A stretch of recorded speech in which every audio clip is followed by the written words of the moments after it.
Yo, check it out, I gotta speak the truth about the hardest working small channel in the crypto booth. It's been a bit of a wacky week this week with a couple of days I missed. The Korean holidays are upon us, or Lunar New Year just finished up, and I missed a couple of days of recording, but that's how it goes with holidays. It throws me off the loop. Welcome back to the CryptoFather channel. Today is the 31st of January. It's the last day of January, and today on a Friday, I'm going to look at some recent crypto news. We're going to start off with Sam Bankman-Fried's parents potentially wanting or seeking a pardon from the Trump administration, from Trump, in order to let their son go. So I'm sure everybody's familiar with the FTX fiasco, which left somewhere in the vicinity of an $8 billion gap in the finances, in the world finances. When FTX collapsed, Sam Bankman-Fried caused the disappearance of about $8 billion, which was siphoned out or transferred out or whatever the heck they did with that money. But so for that, he received a 25-year-long sentence, which is only half of what the prosecution was seeking and only half of what Bernie Madoff received from his Ponzi scheme he's presently serving. So 25 years is a hefty amount of time to spend. But now, SBF's parents are apparently looking for a reduced sentence for a pardon from Trump. And I guess this comes on the back of Ross's Ulbricht pardon that was just conducted recently, and Ross was released from jail on completely different charges. I think what Ross was doing is completely different from what SBF has done.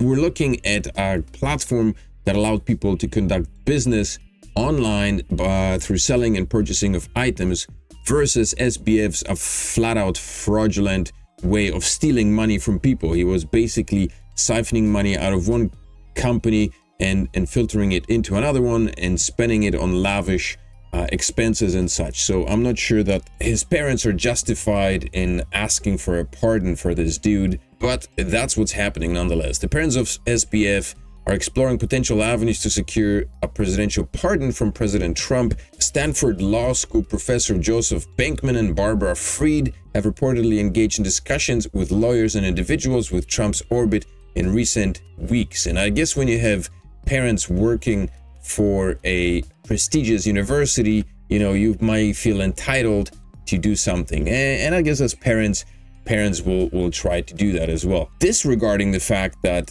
the alleged crimes comparative between Ross Ulbricht and SBF are completely different. And while Ulbricht was sentenced based on the presumption that what he was doing was illegal by providing people with the opportunity to buy and sell goods using cryptocurrencies, which may or may not have been deemed illegal, the goods that is, SBF simply proceeded to defraud people out of millions and billions of dollars. What do you think? Do you think that SBF should be pardoned? Drop a comment in the comment section below. Let's hear. SBF does not currently enjoy the widespread support that Ulbricht did, for obvious reasons. He has argued that his 25-year sentence is excessively harsh, particularly since many FTX customers have recovered most of their lost funds. Another former FTX executive, Ryan Salame, who received a 7-year sentence, also expressed interest in a presidential pardon. So since Trump is perceived to be handing out pardons willy-nilly left and right, I guess these guys think that they are also eligible for a pardon, which, again, let me know in the comment section below what you think. I personally don't think that they should be pardoned, certainly not after a couple of years of having spent some jail time. I think SBF could use a little bit more time just to be humbled for what he was doing. And he's going to come out on the other side of this whole thing and still be in massive profit, because I bet he's got offshore accounts holding millions of dollars, so he'll be fine. The European Central Bank cuts interest rates again, says they want nothing to do with Bitcoin. However, it seems like Europe is not much pro-Bitcoin, and maybe they're like anti-Trump or anti-the USA. The European Central Bank cuts interest rates by 25 basis points and says inflation is finally slowing, but borrowing still isn't getting any cheaper for most people. Christine Lagarde shut down a proposal to add Bitcoin to central reserve central bank reserves, calling it too risky and unreliable for the ECB. The Czech National Bank, however, hinted that it may expand its reserves to include new assets, but Bitcoin wasn't mentioned in their plans, although I did see other articles that may be hinting at the idea that the Czech Republic could be potentially eyeing Bitcoin as part of their national Bitcoin reserve. The SEC has acknowledged a Litecoin ETF, and as a result of that, we are quite possibly seeing this pump on Litecoin. There's a lot of positive news coming out. I guess Bitcoin is back up at, we didn't look at the market, Bitcoin is back up at 105,000, Litecoin at $129, which is a pretty good price tag for Litecoin. Where the heck is Litecoin? Right here.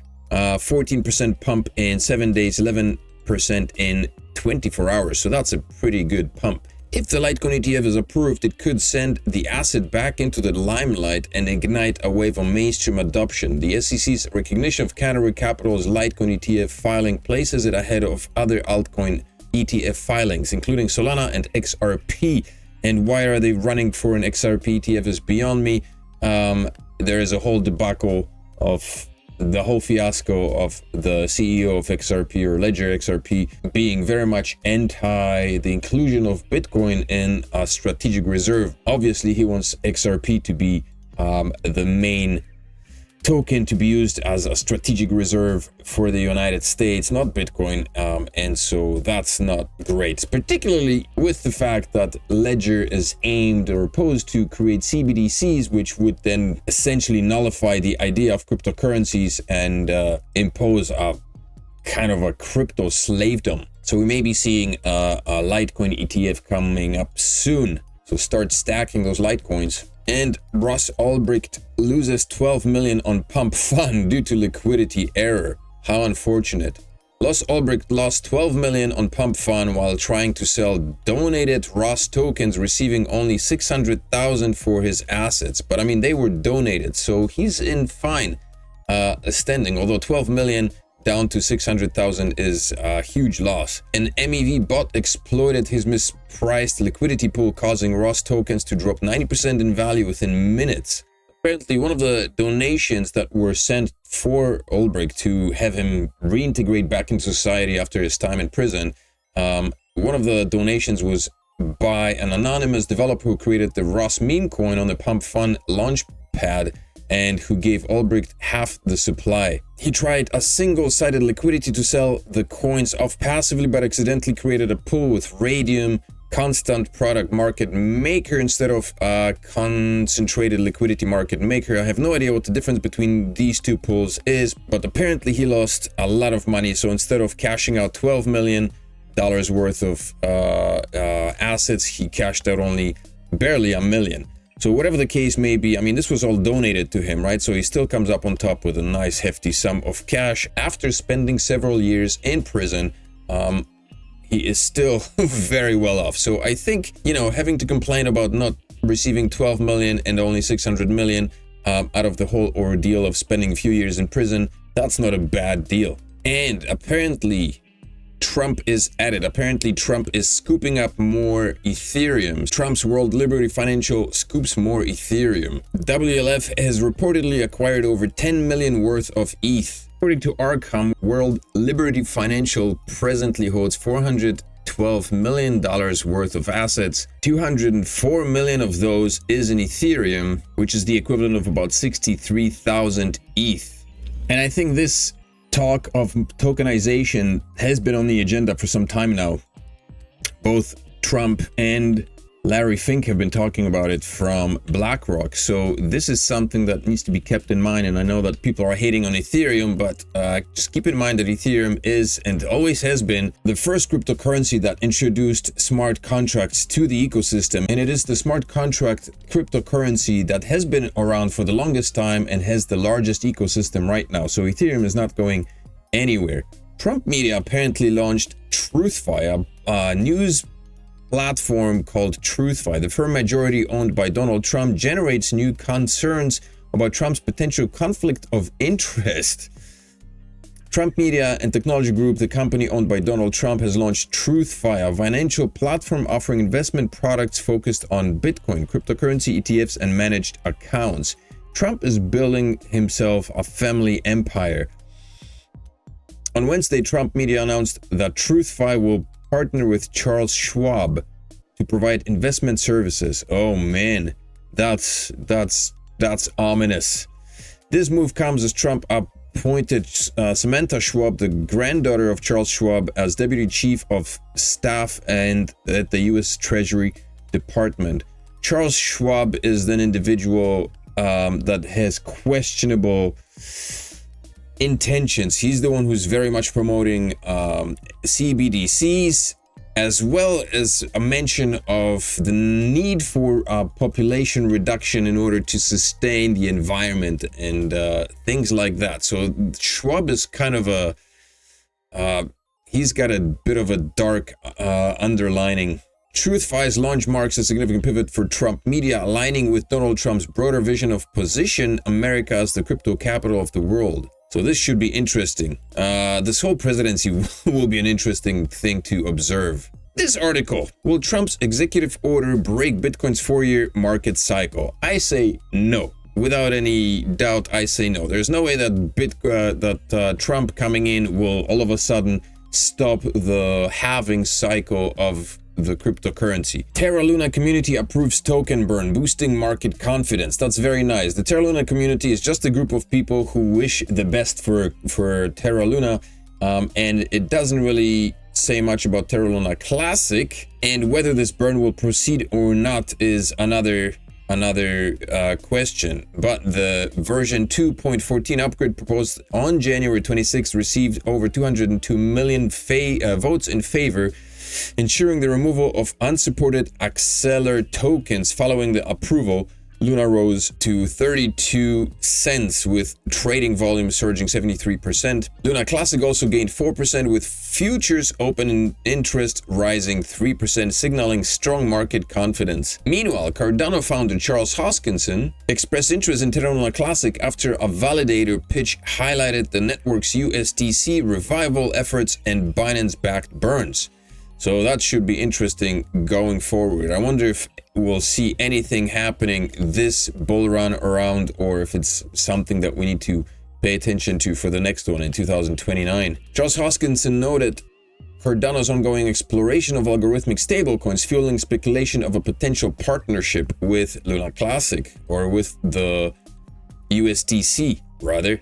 With the burn set for execution, investors are watching whether these moves will drive long-term growth for Luna and Luna Classic. And some news from South Korea. South Korea wants to upgrade its crypto task force into full investigative unit. If approved, the unit expanding its authority and resources beyond its initial formation in 2023. South Korea will soon ramp up its crackdown on crypto-related crimes by turning its specialized task force into a permanent investigative unit. The South Korean Ministry of Justice plans to amend the enforcement decree of the Prosecutor's Office Act, allowing the Joint Investigation Department for Virtual Assets to become a permanent entity with more resources, as per a local media report. If approved, the unit will be building on its work against crypto-related crimes, expanding its authority and resources beyond its initial formation. Authorities began discussing in the second half of 2024 on institutionalizing the task force as a permanent unit, recognizing the increasing complexity and volume of virtual asset-related crimes. But whether that's going to solidify or not is another question, as Korea seems to be so far not very capable of accomplishing any kind of regulatory framework in relation to cryptocurrencies. Things continue being pushed back again and again and again. The Seoul Southern District Prosecutor's Office Task Force is expected to launch as early as February or by March 2025 at the latest, as per the report. So we'll see. There isn't much time left. February basically is a day away here, or if you're looking at March, that's another month. So I guess we're going to see what will come of that. Official data from August 2024 shows that the task force had indicted 41 individuals and arrested 18 suspects, while also seizing or preserving $97.5 million worth of assets, including Bitcoin, altcoins, and luxury properties. Wow. So there's a lot of money changing hands, and there's, I guess, in the past, maybe not so much anymore, but in the past, people were very gullible in terms of investments, and it doesn't take much to scoop up money from people. And now with phishing scams and all that stuff happening, being pretty wild in South Korea, I can see how a lot of money is being siphoned out of people's wallets and into the hands of scammers here quite easily. And our dear Michael Saylor has made Forbes front page, and he's been named the Bitcoin alchemist. It's all done for fame and glory. In the infamous words of Indiana Jones, fame and glory, dear fame and glory. But despite seeing things like that, do not presume that this cycle will be any different. Do not presume that there will not be a bear market.